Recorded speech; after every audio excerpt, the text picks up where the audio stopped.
Bonjour à tous. Donc aujourd'hui je vais vous parler d'un petit problème quand vous changez votre pompe à eau. Je vous explique. Donc sur ce mur on a changé donc la pompe à eau. Le véhicule a un peu plus de 80 000 km. Donc nous avons changé la pompe à eau, les galets tendeurs, les poulies de rappel. Et donc bien sûr sur cette pompe à eau il y a deux sorties. Il y a celle qui va vers le retour du radiateur et celle qui envoie, qui vient donc du vase d'expansion et qui repart au radiateur. Cette pièce-là, elle est en forme de Y. Et en fait, le véhicule a donc déjà une dizaine d'années. Et en fait, toutes ces pièces-là sont thermosoudées. Alors, je vous montre sur la pièce neuve. La voici, comme vous pouvez le voir. Et donc, celle-ci est connectée sur la pompe à eau. Ça va sur le vase d'expansion et ça sur le radiateur de chauffage d'habitacle. Le problème, c'est qu'avec le temps, en fait, cette pièce-là devient cassante. Tant qu'on n'y touche pas, il n'y a aucun problème. Mais le jour où vous commencez à toucher à votre pompe à eau, dès que vous la débranchez, en fait, avec les manipulations, ça a tendance à fissurer le plastique qui vieillit mal. Surtout ici, dans les conditions climatiques qui sont assez importantes, le plastique devient cassant. Donc, petit conseil, si vous devez changer votre pompe à eau, que votre véhicule est assez âgé, n'oubliez pas, commandez d'abord cette pièce-là. Pour info, vous verrez sur certains sites, ils peuvent vendre des pièces séparément. Mais en fait, ça n'existe pas, car en fait, tout est thermocollé, comme vous pouvez le voir ici. On ne peut rien démonter. C'est en une pièce unique. Donc, vous aurez la référence, je vous mettrai la référence, et vous pourrez commander cette pièce-là dans le cas d'un changement de pompe à eau. Voilà. Donc, pour changer cette fameuse pièce, la partie qui vous sera la plus dure, c'est d'enlever la connexion qui est sur le radiateur d'habitacle. Cette pièce-là, je vais vous montrer quand elle est neuve, elle est comme ça.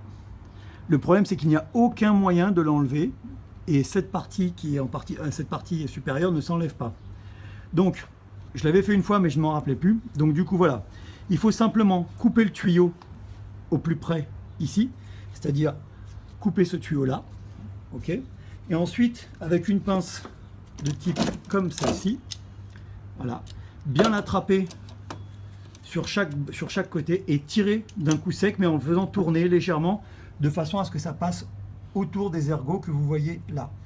Allez-y avec douceur, ne serrez pas trop fort, il faut juste bien l'attraper et bien tirer, car ce tuyau là, c'est un tuyau donc, qui sort directement de l'habitacle, et si vous endommagez celui-ci, là il est légèrement abîmé, mais c'est juste le bord, donc il n'y a aucun risque, mais si vous l'abîmez, après, vous aurez gagné le droit de démonter tout votre tableau de bord pour aller changer le radiateur d'habitacle.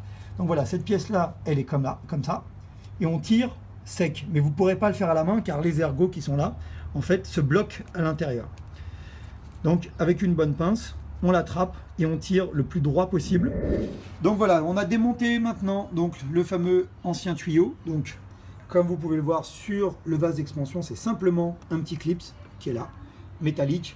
Il y en a un deuxième là, et donc le troisième qui est en fait un branchement, qui ressemble un peu à un branchement Stobli pour ceux qui connaissent. Et en fait, il suffit simplement de l'insérer dans la partie qui est là-bas, et il va se clipser tout seul. Regardez. Bon, avec une main, c'est pas super simple. Attends, Faut de lolo de toute façon. Ouais, donc du coup, voilà, ça y est, il est inséré, hein, tout simplement. C'est vraiment très basique comme système. Hein. Il faut juste l'enfoncer. Bien repositionner les tuyaux dans les guides qui sont là. On va relâcher les clips. Alors ce clip là, faites attention à vos doigts, ça pique un peu quand ça se débloque. C'est métallique. Et on va débloquer celui-ci, je vous fais un gros plan. Voilà. Et ensuite on va re-remplir d'eau, faire tourner le moteur avec, et surtout, quand on remplace ce type de tuyau, on met le chauffage en route de façon à ce que le circuit remplisse bien le circuit de chauffage. Puisque sur ces véhicules-là, vous le savez, il n'y a pas de vis comme à l'époque, il y avait pour faire le vide d'air dans le circuit.